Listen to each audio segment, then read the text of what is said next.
Hi hello வணக்கங்க. நான் உங்க ஹோமியோபதி டாக்டர் வள்ளி.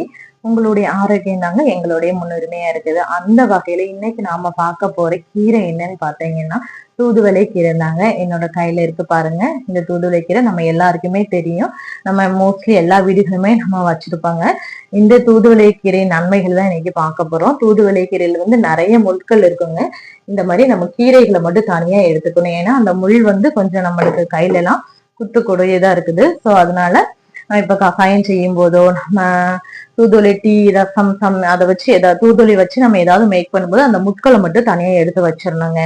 வாங்க அதோட நன்மைகள் என்னன்னு சொல்லிட்டு பார்க்கலாம். ஃபர்ஸ்ட் தூதுவளை நம்ம எல்லாருக்குமே நார்மலா தெரிஞ்சது என்னன்னு பார்த்தோம்னா சளி, காய்ச்சல், இருமல், தொண்டையில இருந்து வரக்கூடிய எந்த விதமான நுரையீரல் சம்பந்தமான நோய்களுக்கு எல்லாமே நம்ம இதை வந்து கஷாயமா வச்சு குடிப்போங்க. அதே மாதிரி பாத்தீங்கன்னா இது நம்மளுக்கு நோய் எதிர்ப்பு சக்திய அதிகரிக்கக்கூடிய கீரையில முதன்மையான கீரையா இருக்குதுங்க.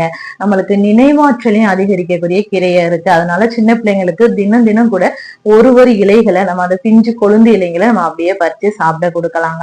அப்படி இல்லையா பிள்ளைங்களுக்கு இப்ப நம்ம ஸ்கூலுக்கு தண்ணி கொடுத்து விடுவோம்ல, அந்த தண்ணியை கொதிக்க வச்சு அதுக்குள்ள இந்த 2 இலையை போட்டு கொதிக்க வச்சு அந்த ஃபார்ம்லையும் கூட நம்ம வடிகட்டி கொடுத்து விடலாங்க. பெரியவங்களுக்குன்னு பார்த்தோம்னா இந்த இலையை போட்டு நம்ம டீ வச்சு குடிக்கலாம், ரசம் வச்சு குடிக்கலாம், துவையல் வச்சு சாப்பிடலாம், சட்னி மாதிரி அரைச்சு சாப்பிடலாம். அப்படி இல்லைன்னு பாத்தீங்கன்னா இந்த இலைகளை வந்து காய வச்சு பொடி பண்ணி அதை வந்து நம்ம தேனோட மிக்ஸ் பண்ணி சாப்பிடலாம். அந்த தேனோட மிக்ஸ் பண்ணி நம்ம குழந்தைங்களுக்கு கொடுத்தா அவங்களுக்கு ஈஸியா இருக்கும். நம்ம பெரியவங்களா இருக்கிற வகையில நம்மளே அப்படியே சும்மா ஒரு ஸ்பூன் எடுத்து சாப்பிட்டுக்கலாங்க.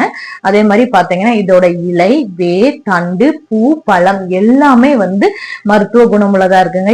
இந்த முள்ளை தவிர எதுவுமே நம்ம இந்த செடியில ஒதுக்க முடியாதுங்க. இது வந்து ஒரு தெய்வீக மூலிகைன்னு கூட சொல்லுவாங்க. அதே மாதிரி பாத்தீங்கன்னா வள்ளலாரே இந்த கீரையை பத்தி புகழ்ந்து பேசியிருப்பாங்க. ஏன்னா அந்த காலத்துல இருந்து நம்ம பெரியவங்க வந்து நம்ம பண்டைய காலத்துல இருந்தே தொன்று தொட்டு இப்போ வரைக்கும் நம்ம பயன்படுத்திட்டு இருக்க மூலிகை கீரையில இது முதன்மையான ஒரு கீரையா இருக்குதுங்க.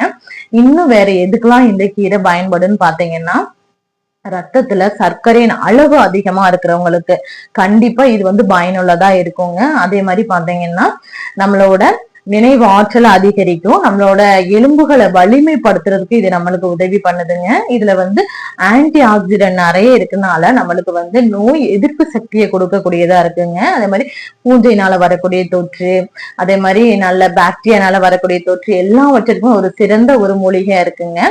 அதே மாதிரி நீங்க வந்து இந்த மூலிகை எடுக்கும் போது நீங்க வேற ஏதாவது பெரிய பெரிய நோய்களுக்கு நீங்க மருந்துகள் சாப்பிடுறீங்கன்னா நிச்சயமா உங்களோட மருத்துவர் அணுகிட்டு தாங்க நீங்க இதை எடுக்கணும். அதே மாதிரி பாத்தீங்கன்னா கர்ப்பிணி பெண்களும் நீங்க வந்து உங்களோட டாக்டர் கிட்ட பெர்மிஷன் கேட்டுட்டு தான் இந்த மாதிரி பொருட்களை யூஸ் பண்ணும்போது நீங்க கண்டிப்பா உங்க டாக்டர்கிட்ட கன்சல்ட் பண்ணிட்டு தான் நீங்க இந்த மூலிகை எடுத்துக்கணுங்க. நான் சொல்றேன்றதுக்காக எடுத்துக்காதீங்க. ஏன்னா ஒவ்வொரு மூலிகைக்கும் ஒவ்வொரு ரெஸ்ட்ரிக்ஷன் இருக்கு. என்னதான் நேச்சர்ல இருந்து வந்தாலுமே ஒவ்வொரு ரெஸ்ட்ரிக்ஷன் இருக்கு. அதை நம்ம கண்டிப்பா நிச்சயமா ஃபாலோ பண்ணி தாங்க ஆகணும். இதே மாதிரி இன்னும் நிறைய உங்களுக்கு ஹெல்த் டிப்ஸ் தெரியணும்னா நீங்க வெண்பா ஹோமியோபதி கிளினிக்கை ஃபாலோ பண்ணுங்க. ஆன்லைன் கன்சல்டேஷனும் அவைலபிளா தான் இருக்குதுங்க. நன்றி.